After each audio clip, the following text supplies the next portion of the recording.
Bienvenidos una vez más a otra de nuestras reflexiones sobre el Bicentenario. Les damos muchas gracias por venir de nuevo. Nosotros somos Juventud Obrera. Yo soy Joaquín. Yo soy Jimena y como vieron en el título, hoy vamos a hablar de la independencia forzada de Centroamérica. Ahora, es un poco polémico llamarle independencia forzada, pero es que a diferencia de México y de Sudamérica, en realidad esta independencia vino un poco diferente. Sí, usualmente siempre se habla como de las grandes batallas, de los grandes personajes que liberaron o que hicieron todas estas grandes hazañas. Y en Centroamérica, pues las cosas no fueron tan así en realidad. No estamos obviando de que hayan habido personajes importantes ni nada por el estilo. Sin embargo, todos estos procesos violentos, heroicos de independencia, aquí no se vivieron de esa manera en realidad. Por lo menos no a ese nivel como tenemos el caso de nuevo de México y de Sudamérica, ¿no? Bueno, empecemos con los antecedentes, un poco de cómo fue al final o qué elementos de alguna manera forzaron a que Centroamérica se independizara, digamos. Empecemos por las guerras napoleónicas, ¿no? De la invasión napoleónica de España en 1808, si no me equivoco. 12 segundos después. 1808. Y bueno, eso hace que Fernando VII en realidad sea pues atrapado por las fuerzas napoleónicas. El infame Pepe Botellas queda como un poco ahí dirigiendo España y pues hubo claramente una resistencia muy fuerte. Hay que recordar que, por ejemplo, en España, a diferencia, no sé, de otras monarquías, la visión política, la tradición política tenía como núcleo básico las juntas en realidad. Entonces, al haber una carencia monárquica, que por lo menos en España era un tipo de rey de reyes, ¿verdad? El rey, pues llamaron a juntas en uno de los últimos espacios territoriales donde no habían logrado invadir los franceses, ¿verdad? Que fue Cádiz. Entonces se llama juntas también América. De hecho, en Centroamérica lo conocemos más como una llamada a cabildos. Y pues no todos los países americanos, bueno, las provincias o reinos americanos responden de igual manera. Centroamérica, aún manteniéndose leal a la corona y al sistema colonial, pues se lanzan también y van y asisten a los cortes de Cádiz. Bueno, de hecho, vamos a hablar un poco más adelante de eso, pero ahí es cuando Florencio del Castillo se vuelve presidente de las Cortes.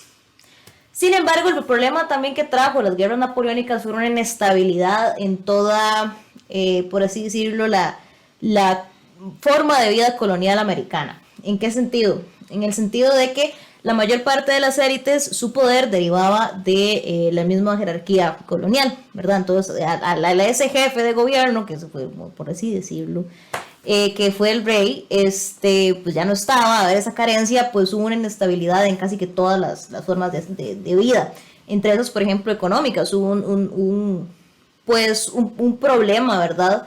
En la continuación normal de las actividades económicas en América, y eso también implicó una inestabilidad generalizada, digamos, en la población, que básicamente también implicó no solamente que eso alimentara los intentos insurgentes en Centroamérica, sino también que hubiesen levantamientos populares no tan organizados como en México, pero sí esporádicos a lo largo de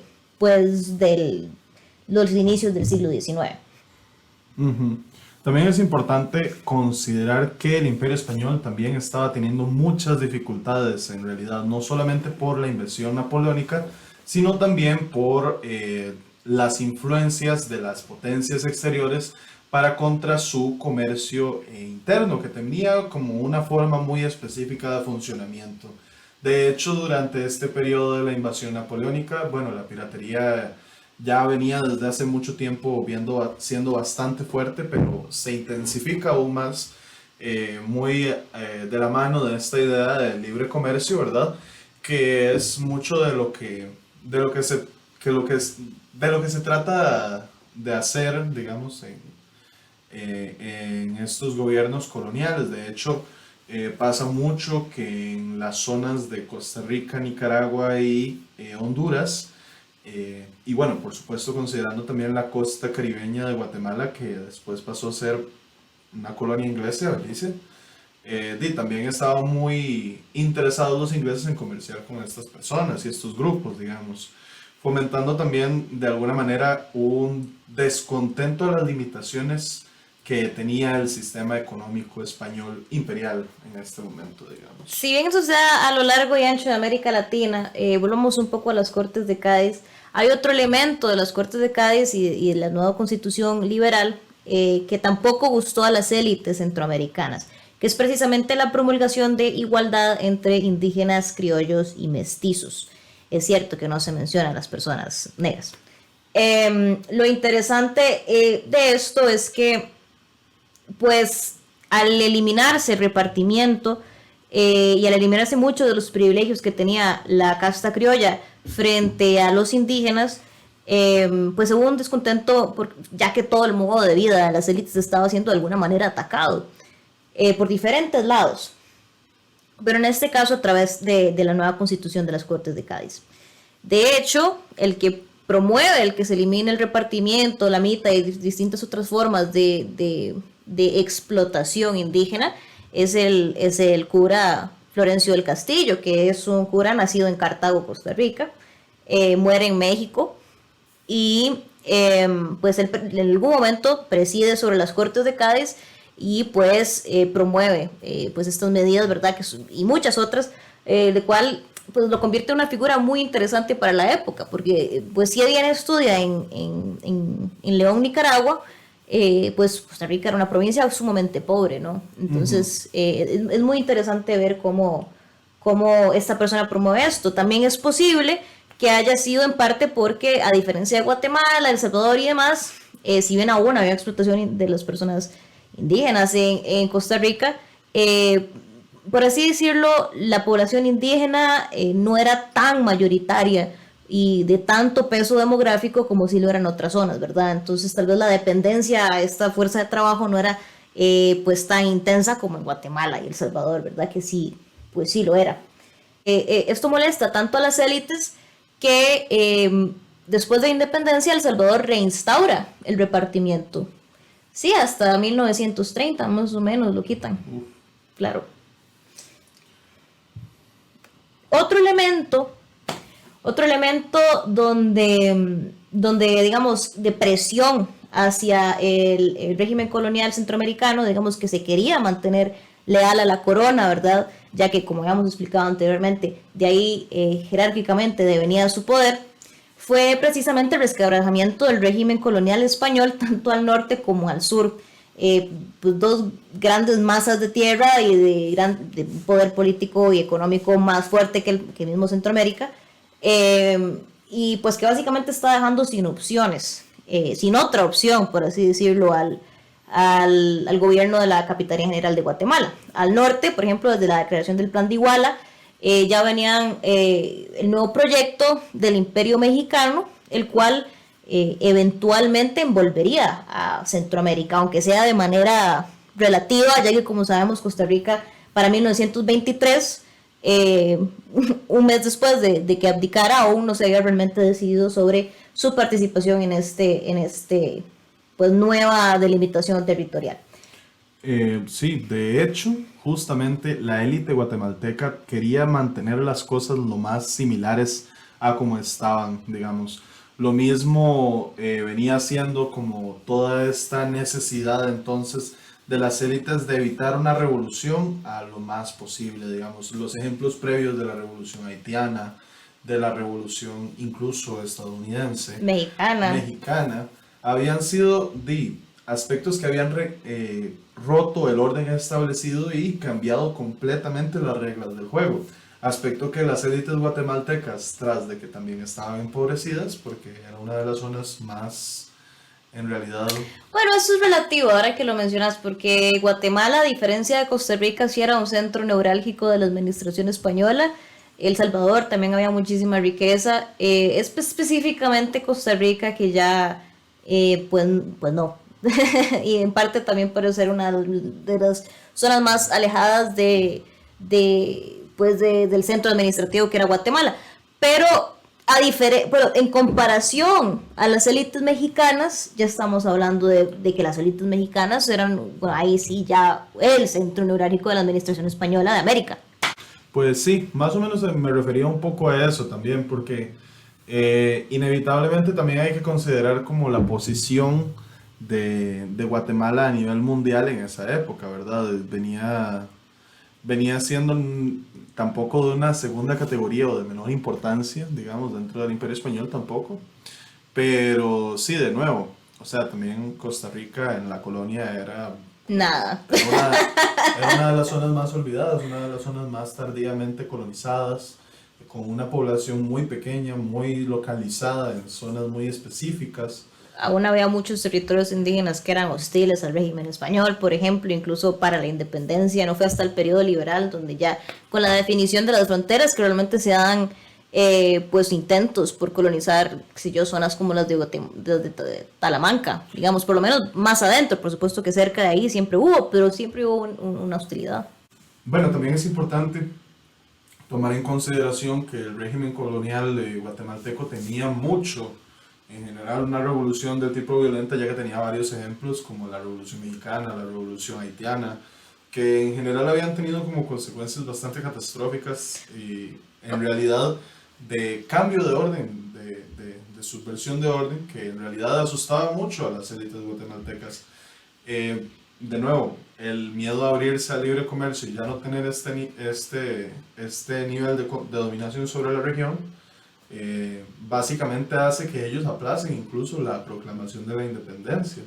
Sí, es muy interesante que lo mencione. O sea, por así decirlo, otro de las presiones que tenían las élites guatemaltecas era este miedo, como decía Joaquín, de que, como en México, en Haití y todo lo demás, de que el pueblo o las élites rivales se alzaran de manera tal de que las instituciones que les generaban este poder a ellos sobre la región, principalmente en Guatemala, se resquebrajaran. Y más bien el interés con la independencia, ya que tenían a México al norte, con el primer imperio mexicano, al sur con las diferentes pues, proclamaciones de la independencia, una España que acababa de salir de una crisis política brutal después de las guerras napoleónicas, y pues una constitución de Cádiz que fue rápidamente ilegalizada por Fernando VII.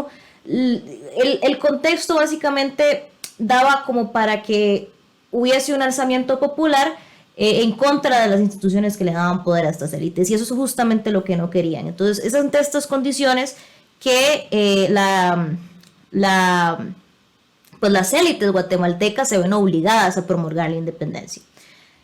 Cabe mencionar que no es que en Centroamérica no hubiesen núcleos insubordinados o insurgentes que buscaran la independencia a partir de las ideas de la Ilustración y demás cosas que incluso promulgó valga la redundancia, la misma promulgación de la Constitución de Cádiz, ya que, por ejemplo, permitía la libertad de prensa y demás derechos que permitieron conocer, qué sé yo, las ideas republicanas de la independencia, de la Revolución Francesa 1789 en las poblaciones, en las élites o en centros urbanos de la Capitanía General de Guatemala. Entonces, digamos, sí hubo núcleos insurgentes, sí hubo levantamientos populares, levantamientos indígenas. Sin embargo, estos fueron muy rápidamente reprimidos. Es más, su mayor concentración y nivel de organización mayor se dio durante de 1811 a 1814, y la independencia no se da hasta 1821. Lo que implica es que las autoridades guatemaltecas fueron exitosas en su aplastamiento de las primeras núcleos de organización insubordinada al régimen colonial. Entonces hubo una constante búsqueda de conservar sus privilegios. Sin embargo, esto tenía otro problema, que es que justamente al promulgar la independencia desde Guatemala, los núcleos insurgentes de El Salvador, los núcleos insurgentes de Costa Rica y demás pensadores del corte más liberal y del corte más republicano no tenían tanto un recelo contra la corona española, sino más contra las limitaciones administrativas que ésta les imponía a través de la administración centralizada en Guatemala.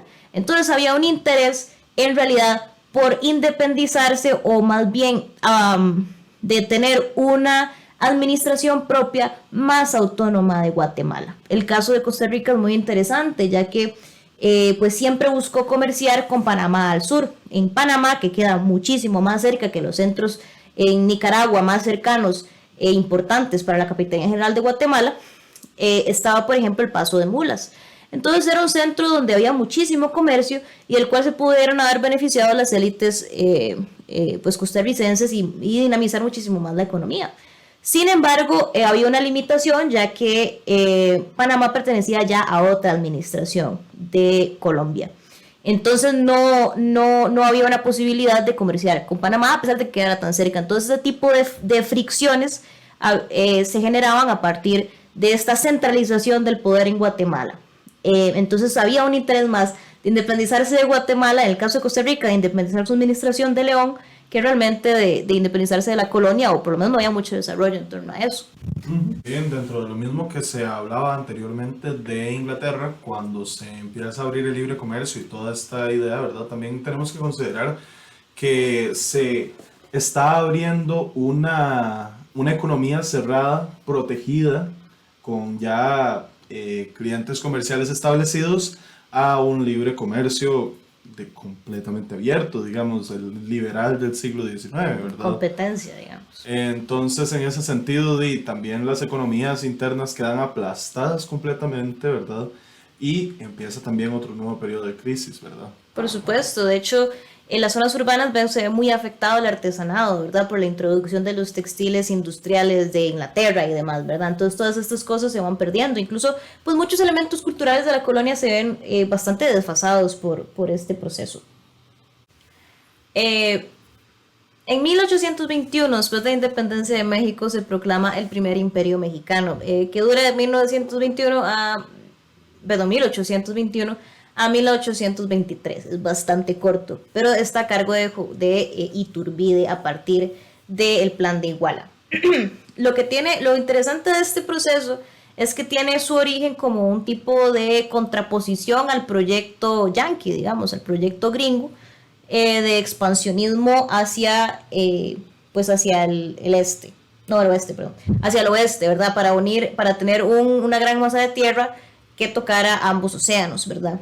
Entonces, en este proceso, México tiene el interés de protegerse de ese expansionismo, pero pues un proyecto que es bastante corto. Ahora, el interés de México, ahora sí, era expandirse ellos mismos y lograr dominar bajo el imperio mexicano todo lo que era antes Nueva España. Eso incluía Centroamérica.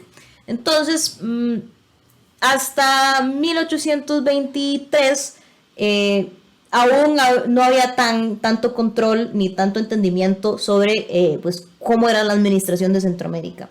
De hecho, hay que recordar dos cosas. En primer lugar, que al haberse declarado las juntas y al haberse declarado los cabildos y al haber activado este mecanismo, la Carta de la Independencia del 15 de septiembre, digamos la de Centroamérica, es aprobada por cada uno de los cabildos antes de poder declararse totalmente. Pues a Cartago no llega hasta el 13 de octubre. Y bueno, así va por todos los cabildos. Por ejemplo, Heredia por mucho tiempo queda anexada, por así decirlo, a la administración de León, Nicaragua, porque como que no aceptan, ¿verdad? O no están muy claros, ¿verdad? Dicen hasta que se aclaran los nublados del día, ¿verdad?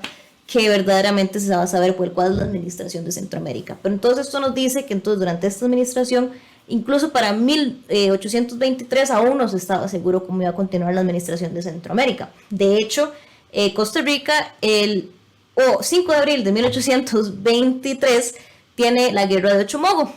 La Guerra de Ochomogo es principalmente entre los liberales, principalmente concentrados en San José y Alajuela, y los conservadores que buscaban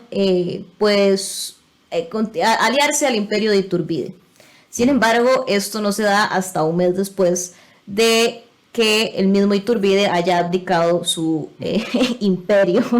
Entonces no habían llegado las noticias. Y ya después de eso, inicia el periodo de la República Federal Centroamericana. Lo cual definitivamente es algo que tendremos que tocar en otro video porque se extiende demasiado y tenemos restricción vehicular aquí en Costa Rica todavía. Efectivamente, y es un tema bastante largo y para qué cansarlos en un solo video con tanta información. Sin embargo, sí vamos a hablar de esto en otros videos más adelante y también ojalá podamos discutir más sobre no ya la independencia, sino el centenario, ¿verdad? Y todas las ideas que eso trajo. Sí, de hecho me gustaría ya tener algún momento en que se pueda discutir el centenario y especialmente todos los cambios que tienen para la identidad centroamericana, ¿verdad? Y cómo eso se siente también hoy en día. Pero será para otro video. Muchas gracias por habernos acompañado, esperamos que les haya gustado y cualquier cosa. No sé, recibimos comentarios, recibimos críticas, recibimos likes y recibimos suscripciones. Así que muchas gracias. El Imperio de Iturbide había terminado, no les habían avisado todavía, no hay internet.